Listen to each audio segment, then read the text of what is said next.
कार्यक्रम में श्रोताओं आप सभी का बहुत बहुत स्वागत है। आज इस कार्यक्रम में हमारे मेहमान हैं शहर के जाने माने फिजियोथेरेपिस्ट डॉक्टर विजय गंभीर। आपसे बातचीत का जो विषय है बहुत ही चर्चित विषय और एक ग्लोबल विषय जिसे कहा जा रहा है, बढ़ती उम्र के साथ मांसपेशियों में कमजोरी, दर्द और फिजियोथेरेपी। डॉक्टर गंभीर, आपका बहुत बहुत स्वागत है आज के इस कार्यक्रम में।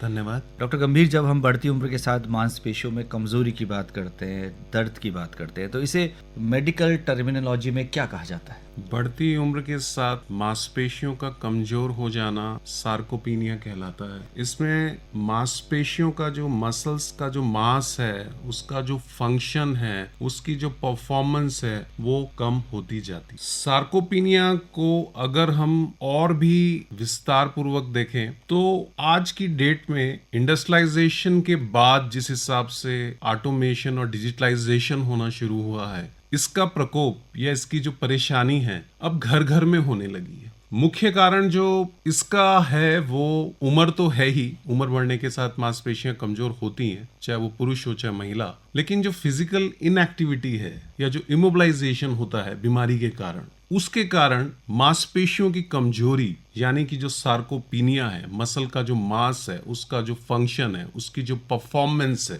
वो शरीर के लिए जिस काम के लिए है वो नहीं कर पाएगी। वो उसके साथ साथ फिर इंसान की या जो ह्यूमन की जो परफॉर्मेंस है वो कम होती जाएगी। उसको आप ऐसे देख सकते हैं बहुत सिंपल शब्दों में कि अगर हम चल रहे हैं तो ज्यादा नहीं चल पाएंगे, और अगर हम सीढ़ियां चढ़ रहे हैं ज्यादा नहीं चढ़ पाएंगे। अगर मैं ग्रोसरी लेने गया हूं या कोई और शख्स, तो जब वो ग्रोसरी लेकर आएगा तो ज्यादा वेट, अगर वो 2 साल पहले अगर 5 किलो सामान लेकर आ रहा था या आलू प्याज लेकर आ रहा था या कुछ और, तो वो उठा नहीं पाएगा। उसकी जो ग्रिप होगी, उसकी जो स्ट्रेंथ होगी, उसकी जो परफॉर्मेंस होगी उस एक्टिविटी को करने के लिए, चाहे वो चलने के लिए, सीढ़ियां चढ़ने के लिए, या उसकी जो रोजमर्रा के काम है, उसे उसमें थकावट या उसकी परफॉर्मेंस कम होने। ये क्या शरीर के विभिन्न अंगों की मांसपेशियों में अलग तरह से दिखाई देगा? बिल्कुल। अगर हम देखें किसी भी जो व्यक्ति की उम्र है या उसका जो पेशा है या उसका जो भोजन है या उसकी जो बीमारी है, ये सारे कारण इस सार्कोपीनिया के ऊपर इफेक्ट डालेंगे। सार्कोपीनिया को अगर मैं और अच्छे शब्दों में आपको बोलूं, बीइंग ए फिजियोथेरेपिस्ट, जो हम देख रहे हैं आजकल,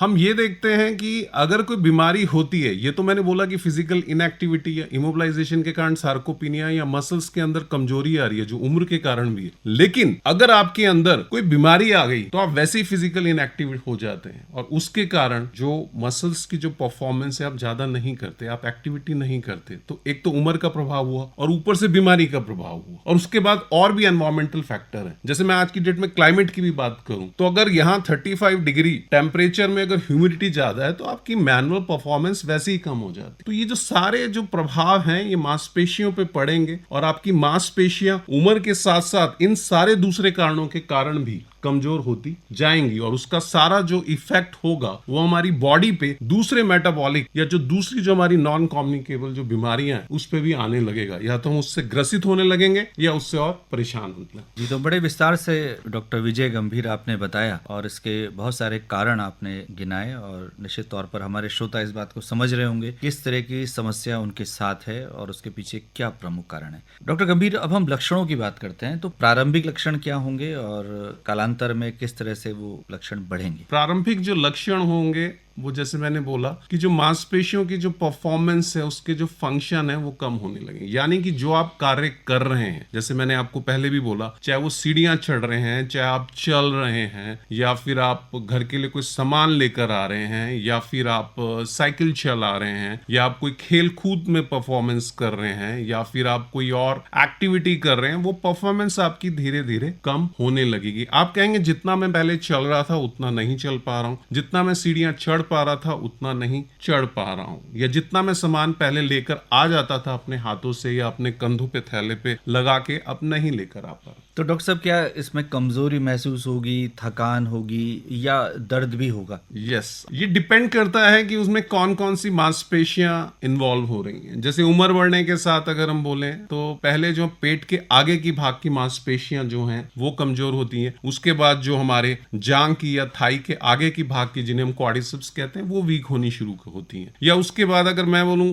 प्रमुख लक्षण में, जैसे बहुत ही सिंपल सा है कि आप ऑफिस में बैठे हैं, उठ के बैठ रहे हैं, बैठ के उठ रहे हैं, इसमें भी आपको कमजोरी होनी शुरू हो जाएगी। जब मांसपेशियों में कमजोरी होगी तो उसका जो इफेक्ट है, यानी कि जो उसका जो लोड है, वो आउटर जितने भी फोर्सेस हैं वो सारा लोड हमारे बोन्स पे आने लगेगा और हमारे गिरने की जो बैलेंस फिनोमेना है हमारा वो डिस्टर्ब हो जाएगा। हम गिरेंगे, गिरने से हमें फ्रैक्चर होने के चांसेस ज्यादा रहेंगे। या फिर जब हम चल रहे होंगे, हम ज्यादा काम करना चाहेंगे, मांसपेशियां हमारी दर्द होंगी। तो ये डिपेंड करता है कि हमारी किन मांसपेशियों में सार्कोपीनिया ज्यादा आ रहा है। उसके लिए हमें बहुत सारे हमारे पास टेस्ट होते हैं। हम वैसे सब्जेक्टिव असेसमेंट भी करते हैं, ऑब्जेक्टिव असेसमेंट भी करते हैं। ऑब्जेक्टिव असेसमेंट में हमारे पास ग्रिप के जो हमारी स्ट्रेंथ है, जैसे डायनोमीटर होता है, उसमें हम चेक करते हैं कि हमारी ग्रिप के अंदर कितनी स्ट्रेंथ है या हम स्प्रिंग को कितना दबा पा रहे हैं। और आजकल तो खैर डिजिटल डायनोमीटर भी आ गए हैं। हम मैनुअल मसल टेस्टिंग भी करते हैं, या फिर जो डायनोमीटर है उसको मसल्स के ऊपर रखकर उस मसल्स को टेस्ट करते हैं कि इस मसल्स में जो ग्रेड है, जो स्ट्रेंथ है, वो ऑप्टिमाइज है या नहीं। जी, तो ये आपने परीक्षणों की बात की, आपने जांचों की बात की, क्योंकि इसके पीछे मल्टीपल फैक्टर्स हैं, तो हम कहेंगे कि इसका मैनेजमेंट ही किया जाएगा, प्रबंधन। हाँ जी, इसका प्रबंधन भी है और प्रिवेंशन भी है, यानी इसको काबू भी करना है और इसका ट्रीटमेंट भी है। काबू करने के लिए सबसे अच्छा ये है कि हमें रेजिस्टेंस ट्रेनिंग, यानी जो हमारी स्ट्रेंथ वाली जो एक्सरसाइजेज हैं, हमें वो करनी चाहिए। और जैसे जैसे हमारी उम्र बढ़ रही है, अभी एक बहुत ही अच्छी एक स्टडी आई लैंसेट की और काफी अखबारों में भी वो छपी। उन्होंने ये कहा कि हम इंडियंस में, एडल्ट्स में, अगर हम 30 साल से नीचे के लोगों को देखें तो उसमें जो फिजिकल इनएक्टिविटी है वो बहुत ज्यादा तादाद में है, यानी 48% तक पहुंच गई है, जो कि एक बहुत अलार्मिंग सिचुएशन है कि हमारी अगर यंगर पॉपुलेशन इस फिजिकल इनएक्टिविटी में रहेगी तो डेफिनेटली उनको मसल्स की जो एट्रोफी है, यानी जो सार्कोपीनिया होना है उन्हें, वो बहुत जल्दी एज में हो जाएगा। और अगर वो जल्दी एज में होगा तो जो मांसपेशियां हैं उनका जो प्रोटीन सिंथेसिस है, या बॉडी का जो एक लाइफ स्पैन जो उनका होना चाहिए, या जो उनकी जो क्वालिटी होनी चाहिए कि उन्हें शतायु प्राप्त हो, वो उन्हें पॉसिबली ना प्राप्त हो। तो मैनेजमेंट के लिए यही है कि एक तो रेजिस्टेंस ट्रेनिंग हमें चाहिए, एक स्ट्रेंथ ट्रेनिंग चाहिए, एक अच्छी बैलेंस डाइट जो एक प्रोटीन के साथ हो वो हमें चाहिए, और जीवन में बैलेंस लाइफ के साथ स्ट्रेस ना हो, मेंटल स्ट्रेस वो ना हो, और जो दूसरे हम चीजें या जो मादक पदार्थ है या जो अल्कोहल है या जो निकोटीन है उसका उपयोग ना करें। तो आपने संतुलित आहार की बात की, आपने प्रोटीन की कमी की बात भी की। तो डॉक्टर साहब, क्या उम्र के साथ प्रोटीन सिंथेसिस कम हो जाता है, या हमारे आहार में उसकी कमी के कारण ये समस्याएं सामने आती हैं? और एक बात और जो हम जानना चाहेंगे, जब प्रोटीन की बात होती है तो एनिमल प्रोटीन और प्लांट प्रोटीन कौन सा बेहतर होगा? देखिए, इस बारे में बहुत सारी स्टडीज हुई हैं और रिसर्च आई है। बहुत सारे इसके कारण है कि आप एनिमल प्रोटीन ले रहे हैं या प्लांट प्रोटीन ले रहे हैं। आप रिलीजियस हैं तो डेफिनेटली आप प्लांट प्रोटीन लेंगे, और अगर आप इस डायमेंशन को फॉलो नहीं कर रहे हैं तो आप एनिमल प्रोटीन लेंगे। तो इसमें कोई अपवाद नहीं है। आप जैसे ही आपकी इच्छा हो, आप एनिमल प्रोटीन भी ले सकते हैं और प्लांट प्रोटीन भी ले सकते हैं। अगर आप प्लांट प्रोटीन की बात करें तो हमारे पास बहुत अच्छे काले चने हैं खाने के लिए, सफेद चने हैं, लोबिया है, राजमा है, ये सारी चीजें हम ले सकते हैं। दूध है, पनीर है, या पनीर से बनी जो दूसरी चीजें हैं, ड्राई फ्रूट्स हैं, वो हम ले सकते हैं। प्लांट प्रोटीन बहुत अच्छा है। अगर हम एनिमल प्रोटीन की बात करें तो उसमें हमारे पास चिकन है, मटन है, फिश है, या जो भी आप जिस क्षेत्र में रहते हैं और उस क्षेत्र में जिस हिसाब से जो भी एनिमल प्रोटीन अवेलेबल है वो आप ले सकते हैं। बट यहाँ पर एक बात मैं कहना चाहूंगा कि जब भी आप डाइट को लें तो आप एडवाइस जरूर लें कि किडनी आपकी कैसे फंक्शन कर रही है, क्योंकि आज की डेट में हम बहुत देख रहे हैं कि बहुत सारे प्रोटीन उत्पाद मार्केट में अवेलेबल हैं, और जो आज का युवा वर्ग है वो उन सारे जितने भी उत्पाद हैं उनको ले रहा है, तो उससे किडनी पे लोड पड़ता है। तो अपनी किडनी की क्षमता और जितना आपका ऑप्टिमाइज इनटेक है, जितना आपके बॉडी वेट के हिसाब से, आपकी बीमारी के हिसाब से, उस हिसाब से आप लें। जबरदस्ती ना करें कि आपको एस्थेटिकली या बाहरी शारीरिक बनावट के लिए आपको अपनी मसल्स को बनाना है और बहुत ज्यादा आप प्रोटीन का इंटेक करेंगे, वो नहीं है। तो सिंपल सा हम लोगों को कहते हैं हैं कि अगर आपने डाइट को लेना है तो उसमें सबसे पहले फाइबर ज्यादा रखिए आप, उसके बाद प्रोटीन रखिए, उसके बाद फिर आप कार्बोहाइड्रेट पे आइए, फिर फैट पे आइए, फिर मिनरल्स हैं, फिर विटामिन हैं, उनका भी अपना रोल है बॉडी के अंदर प्रोटीन सिंथेसिस में। तो इस पिरामिड के आधार पर अगर आप उसका सेवन करेंगे तो आपके शरीर के लिए वो अच्छा रहेगा और आपके लाइफ स्पैन में, आपकी क्वालिटी ऑफ लाइफ में, आपका जो मूवमेंट ऑफ लाइफ है या परफॉर्मेंस ऑफ आपकी बॉडी है वो हमेशा अच्छी रहेगी। जी, आपने मसल्स को बनाने की बात की और हमारे युवाओं में बहुत क्रेज है इस चीज का कि वो खूब अच्छे हेल्दी दिखाई दे और एब्स बनाने की बात भी होती है, तो ऐसे में प्रोटीन की अधिकता भी हो जाती है। और इस बारे में क्या कहना है आपका? देखिए, मेरा इस बारे में ये कहना है कि जो भी आप लें उसमें उसका इंग्रेडिएंट्स जरूर देखें कि वो किस पदार्थ से मिलकर बना हुआ है और उसमें जो भी चीजें इंग्रेडिएंट्स हैं वो किस प्रतिशत में है और उस पे कोई क्लिनिकल स्टडीज हुई हैं या नहीं हुई हैं। और अगर आप उसको खा रहे हैं तो एक बार उसकी एक ट्रायल डोज जरूर लें कि उससे बॉडी के अंदर कोई रिएक्शन या बॉडी के अंदर कोई दुष्प्रभाव ना हो। और जो भी ये चीजें लें वो एक मेडिकल एडवाइस जरूर लें उससे पहले कि ये मैं कितनी ले सकता हूं या नहीं ले सकता हूं। यहां मैं एक बात और बताना चाहूंगा कि चलिए, युवा वर्ग के लिए तो जिम है कि वो वहां पर जाके बहुत सारी एक्सरसाइज करते हैं, एरोबिक्स भी करते हैं, स्ट्रेंथ ट्रेनिंग भी करते हैं और अपने को फिट रखते हैं। लेकिन यहाँ पर एक बहुत बड़ा वर्ग ऐसा है जो किसी बीमारी से या किसी और ऐसे दर्द से पीड़ित है कि वो एक्सरसाइज नहीं कर पाता। उन लोगों को सार्कोपीनिया ज्यादा होता है। एक तो उम्र का प्रभाव, ऊपर से उस ग्रसित बीमारी का प्रभाव। तो वहां पर फिजियोथेरेपी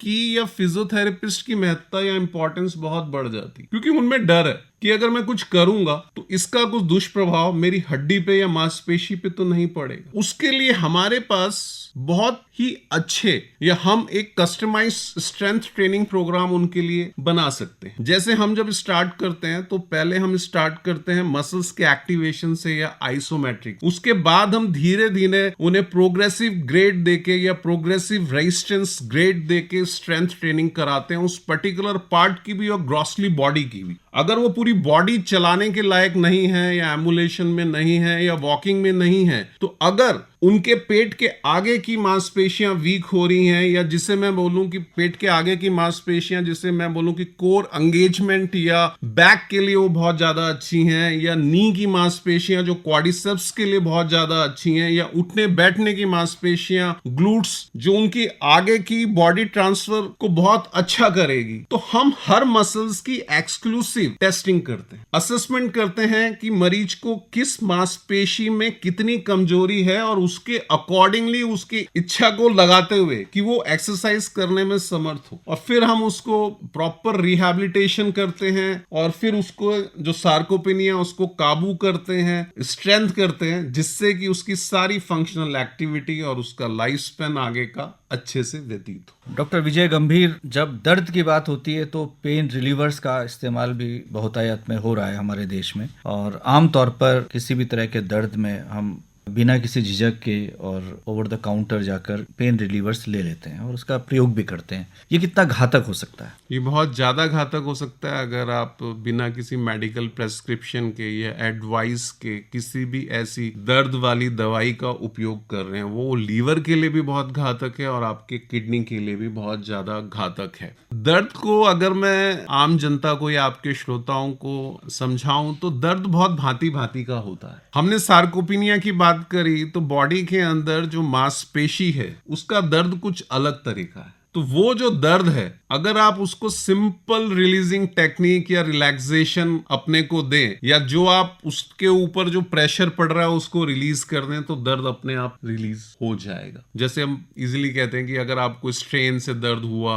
या आपको कुछ हल्का सा स्प्रेन आया जो लिगामेंट से एसोसिएटेड है या टेंडन से एसोसिएटेड है, तो आप वहां पर जाके आराम से एक आइसिंग कीजिए 10 से 15 मिनट तक, और दिन में 4 बार कीजिए, और वो सारे फैक्टर्स ढूंढिए जिससे मसल्स के ऊपर दबाव आया था और वो दर्द उत्पन्न कर रहा है। तो वहां पर आप जो अनावश्यक दर्द वाली जो दवाइयां ले रहे हैं उससे बच सकते। अब यहां पर और भी टाइप के बहुत सारे पेन आते हैं, चाहे वो सरदर्द हो सकता है, या कोई नर्व से रिलेटेड हो सकता है, या कोई जो आपकी आर्टरीज या वेन्स होती हैं उससे रिलेटेड हो सकता है, जिसे हम वैस्कुलर पेन कहते हैं। ठीक है, नर्व से रिलेटेड जो न्यूरोजेनिक पेन हो गया, या दूसरा कोई कैंसर का पेन, या कोई इन्फेक्शन का पेन। तो अगर हम एक नॉलेज ले लें इन पेन के बारे में, अगर हमें पेन हो रहा है, किसी भी जो हेल्थ प्रोफेशनल है या जो मेडिकल एडवाइजर है, तो इन सारी जो अनावश्यक ये जो हम दर्द की जो दवाएं ले रहे हैं या तेल लगा रहे हैं या जो मरहम लगा रहे हैं, तो इनको हम काफी हद तक